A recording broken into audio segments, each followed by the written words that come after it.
Thanks, Jeff. Part of the Biden administration's COVID relief package provides funding for states to shore up school district budgets after the pandemic forced unexpected and expensive changes.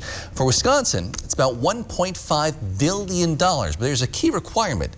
The state must spend $387 million of its own money to qualify. It's roughly 4-to-1 match. Newswatch 12's Cooper Henkel joins us in studio to explain why some Wisconsin lawmakers still don't see that as a good deal. Cooper. Governor Tony Evers proposed a massive investment in education in his budget proposal, but Republican leaders on the Joint Committee of Finance voted differently last week. Their budget proposal would allocate $128 million, currently falling far short of that requirement, according to a letter from the U.S. Department of Education sent last Friday. Republican leaders say they're aware of the rules and aren't concerned.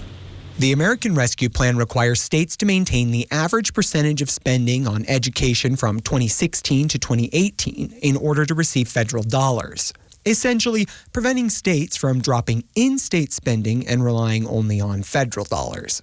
The Republican-controlled Joint Committee on Finance laid out their plan, which set aside 3/4 of the state education spending in a rainy day fund. We will set aside $350 million in education funding for ongoing costs in the future.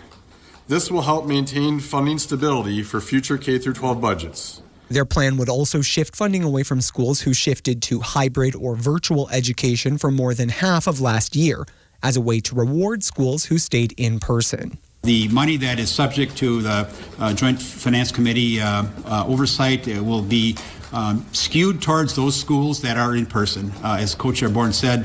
The move could cost Wisconsin $1.5 billion in federal education funding. U.S. Department of Education official Ian Rosenblum wrote, quote, "The $350 million that the state might transfer to the Budget Stabilization Fund may not be considered state support for education at the time of the transfer unless it's actually appropriated for K-12 education for the applicable fiscal year and not for any other purpose."